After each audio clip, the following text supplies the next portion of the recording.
What's up, YouTube? Welcome back to the Coach Plays. Super Bowl 54 is now over. The Kansas City Chiefs are the Super Bowl champions, and now, the day after, 31 other NFL teams are trying to make the right decisions to put them with the best chance of going to next year's Super Bowl. And the Tennessee Titans have a couple big questions, and we're going to get to one of those big questions here today.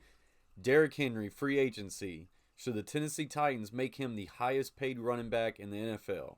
I'm going to give you some stats, and I'm going to give you some information, and I'm going to let you be the judge of that. All right, so let's go ahead and dive right on in. First off, guys, if you are new, thank you for watching. As always, guys, if you do me a favor, please hit that like button if you like this video, and if you haven't yet subscribed to the Coach Plays YouTube channel, please consider doing so. We're having a lot of fun on here, and we've got a hashtag road to 1K.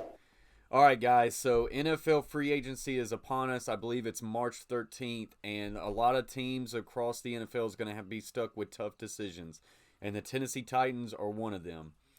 Derrick Henry is set to hit the free agent market as he is looking for a massive payday. And yes, Derrick Henry was a huge part of the Tennessee Titans' success. And with the run that he had going into the postseason, without that run, the Tennessee Titans probably do not make it to the AFC Championship. So now the question is, do the Tennessee Titans re-sign Derrick Henry? Now, while that answer is pretty easy and should be yes, it's not going to be that easy and it's not going to be that cut and dry, because the question really becomes, should the Tennessee Titans make him the highest paid running back in the NFL? Some of you might out there be saying, absolutely, give the man his money. And while, yes, he might deserve it, there will come cons with giving him the highest big payday for a running back in the NFL. Derrick Henry came out just a couple days ago during the Super Bowl media runs and said that Ezekiel Elliott money is the floor. Ezekiel Elliott makes like $15.5 million per year, a $90 million contract, and is the highest paid running back. So we're going to go over some stats, and then I'm going to let you be the judge on if Derrick Henry should be the highest paid running back in the NFL. All right, guys, so when we're talking about Derrick Henry and should he be the highest paid running back in the NFL, we've got to start to kind of compare some stats against him and the other top backs in the NFL. All right, guys, so this is an illustration that I made going through stats on Pro Football Focus. This is rushing stats for Derrick Henry, Ezekiel Elliott, Todd Gurley, and Le'Veon Bell in their first year, second year, third year, and fourth. As you can see, Henry had 110 carries for 490 yards in his first year, 176 carries for 744 yards in his second, 215 carries for 1,059 in his third, and 301 carries for 1,540. Compare these stats to Ezekiel Elliott, Gurley, and Bell. They're very similar, okay? Ezekiel Elliott had a really good year in his first year, 1,631 yards, but, kind of dipped back down a little bit.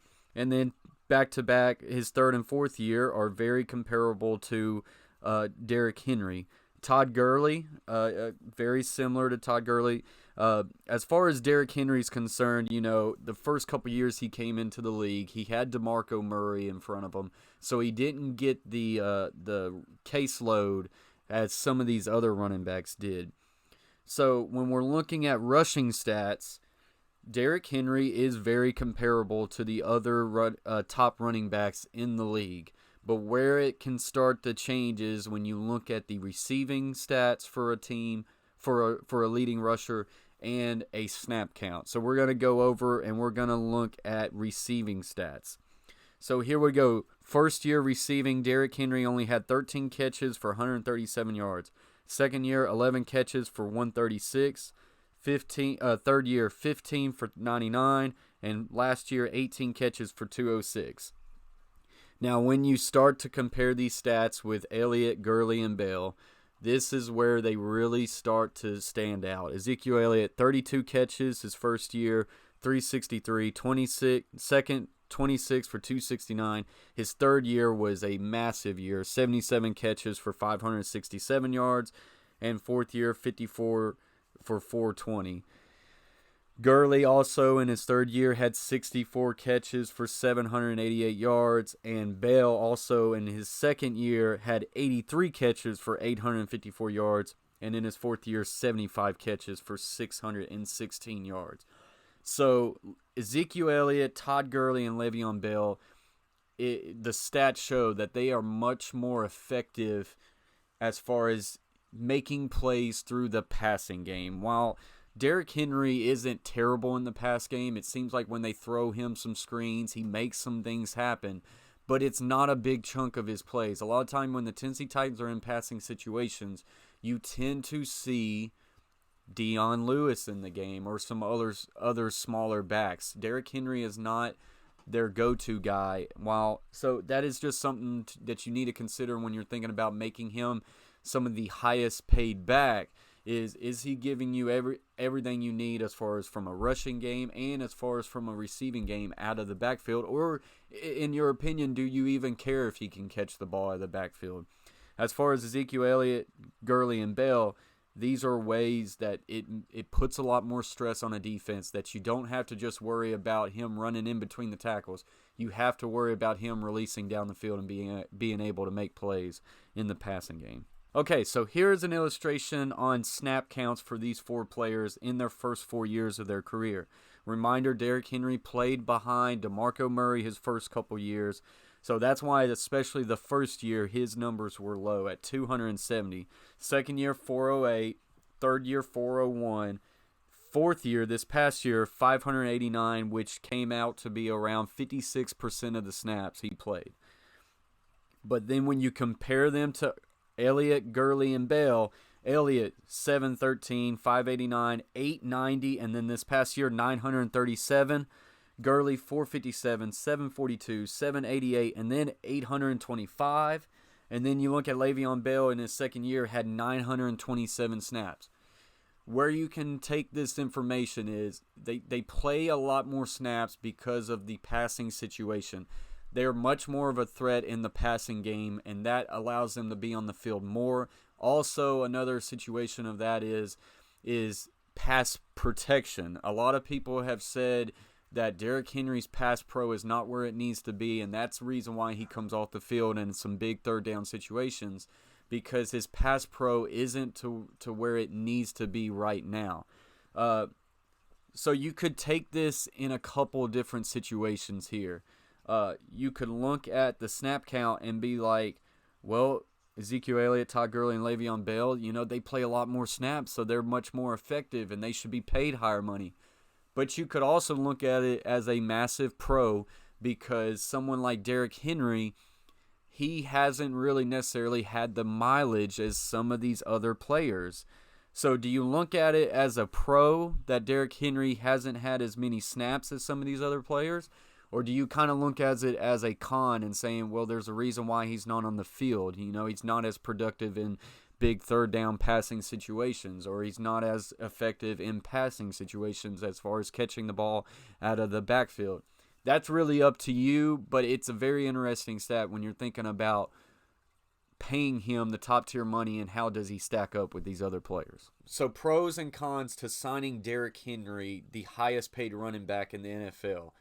Pros, you've got one of the top rushing running backs back on your team, and he's going to continue. I think he will continue to get better. Con, the Tennessee Titans have 17 expiring contracts on their books right now.